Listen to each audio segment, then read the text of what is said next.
When we talk about ignoring someone, especially a woman, most people immediately think of it as a manipulative game, a strategy to trigger a reaction. But that mindset misses the essence entirely. Ignoring, in its truest form, is not about her. It's about you. It's about reclaiming your energy from where it has been scattered through overthinking, overgiving, and overproving your worth. When you pull back, you are not punishing her. You are realigning your focus toward what actually matters: your peace, your self-respect, your emotional balance. See, energy is communication. You don't need to say anything for someone to feel that you've shifted. When your attention used to chase her validation and suddenly redirects inward, it creates a ripple. She feels that change not because of your absence, but because of your newfound stillness. Silence carries a vibration of power when it's rooted in self-control, not resentment. That's why ignoring from a place of ego never works. It's still attachment disguised as pride. But ignoring from self-awareness transforms everything, because what you're really doing is choosing where your energy flows. And wherever energy flows, attention grows. The moment you stop feeding what drains you, you begin to heal. You begin to rebuild your sense of value not through how someone responds to you, but through how you respond to yourself. So, ignoring is not withdrawal, it's redirection.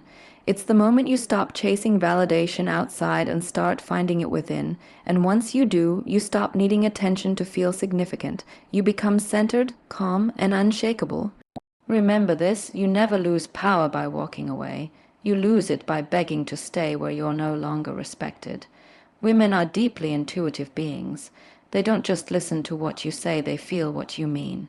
Your words might sound confident, but if your energy carries insecurity, she'll sense that before you even finish your sentence. That's why communication isn't just verbal, it's emotional. And the reason ignoring has such impact isn't because of the silence itself, but because of the energetic shift that silence represents. When you stop reaching out, stop explaining, stop proving, the energy that once flowed toward her begins to settle back into you. That shift doesn't go unnoticed. She may not be able to explain it logically, but she feels it. Suddenly, there's a void where your attention used to be, and that absence speaks louder than any text or apology ever could. Your silence becomes a mirror reflecting her own actions, her choices, and the emotional space she created. You see, words often create noise, explanations, justifications, and emotional clutter, but silence creates awareness. It gives space for both people to feel what's real instead of what's convenient. And that's where emotional truth lives: in the quiet moments, in the distance, in the unspoken energy between two people. So when you choose to pull back, do it with clarity, not anger, because your energy will communicate far more than your words ever could. Let your silence carry peace, not bitterness. Let your absence reflect self-worth, not punishment. When your energy says, "I'm not fighting for what doesn't fight for me," that's when respect is born, not through confrontation, but through calmness. Remember this: the most powerful message you'll ever send is not through what you say, but through the energy you no longer give away. Space is one of the most underestimated forces in human relationships. We often think closeness keeps love alive, but it's actually space that gives love room to breathe. When you pull back, when you stop being constantly available, something powerful happens. Awareness begins to form. She starts to notice what's missing, not just your presence, but your energy, your consistency, your emotional warmth. That awareness triggers reflection. It makes her evaluate not only you, but herself and the dynamic between you. See, human psychology is wired to value what isn't immediately accessible. When something is always there, it fades into the background, but the moment it's gone, the mind starts to question asterisk. Why don't I feel that anymore? Asterisk, that's the power of space. It shifts attention from routine to realization, and that realization is where emotional value is reborn. You're not creating space to manipulate or control. You're creating it to allow truth to surface. In silence and distance, the noise fades and clarity begins to emerge. She sees what she took for granted, and you see what you were settling for. Space reveals the imbalance. It shows who was investing from a place of fear and who was connecting from a place of authenticity. So when you step back, do it with intention. Let space work for you, not against you, because distance doesn't destroy connection, it defines it. The wrong one will drift away, the right one will feel the absence and return with clarity. Remember this, when you create space, you're not losing anyone, you're simply giving both of you the opportunity to see the truth. And in that truth, love either deepens or dissolves, but either way, you win peace. Emotional detachment is often misunderstood. People assume it means you stop caring, that you become cold or indifferent.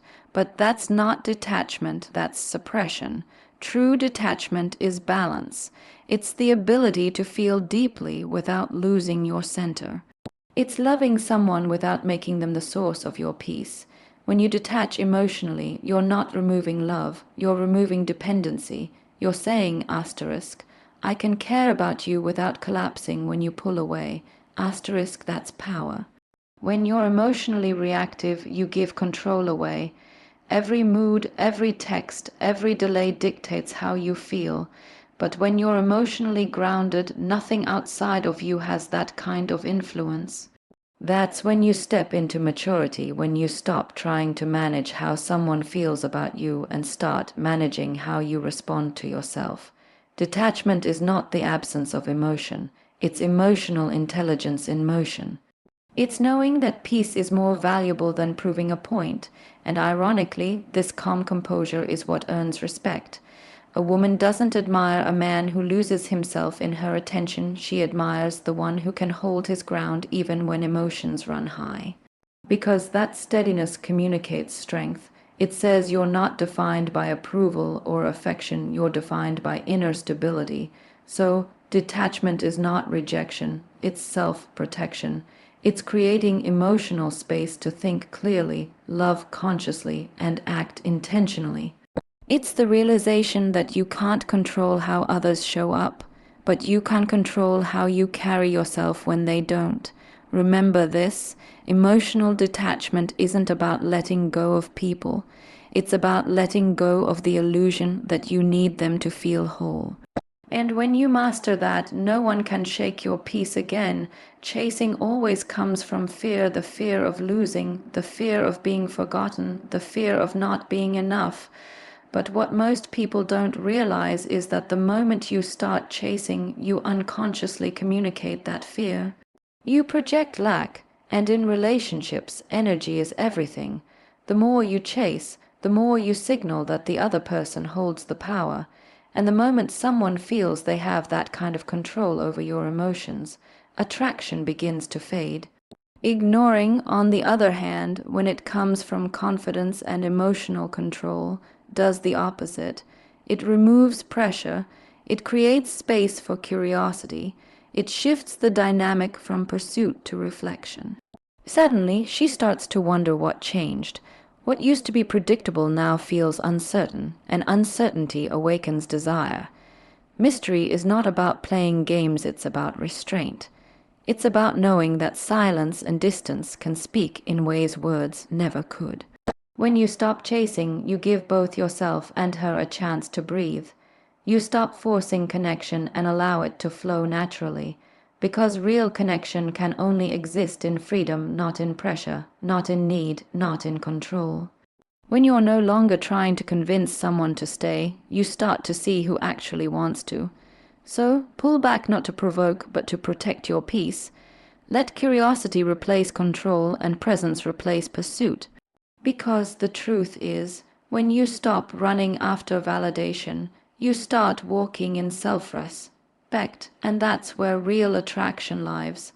Remember this, chasing makes you forget your worth, but calm confidence makes them remember it. The one who values you will always be drawn, not by your effort, but by your energy. True power doesn't announce itself. It doesn't need to prove, persuade, or perform. It simply exists quietly, calmly, unshaken. When you reach a point where you no longer need to argue, explain, or chase closure, you've stepped into real strength. Because silence, when it comes from self-awareness, carries an authority words can't match. It's the energy of someone who knows their value so deeply that they no longer need validation to confirm it. When you respond with peace instead of reaction, you shift from ego to consciousness, you stop playing emotional tug-of-war and start standing in truth. That calmness confuses people who are used to controlling you through chaos. It disarms manipulation. It ends unnecessary cycles, because silence is not weakness, it's emotional mastery. It says, asterisk, I'm no longer engaging in what doesn't align with my peace, asterisk, and that statement, without a single word spoken, is the loudest message you can send. In a world obsessed with attention, quiet confidence becomes magnetic. You start to attract not because you demand respect, but because you embody it. You stop proving your worth and begin living it. That's the level where your energy speaks louder than your presence, where people feel your power even in your absence. So let your silence become your boundary. Let your calm become your statement. Let your peace become your strength. Because when you master the art of not reacting, you reclaim control over your emotions, your energy, and your life. Remember this: power isn't about being heard, it's about being centered. The one who can remain silent in chaos doesn't lose control, they define it. And that kind of quiet power is what truly changes everything.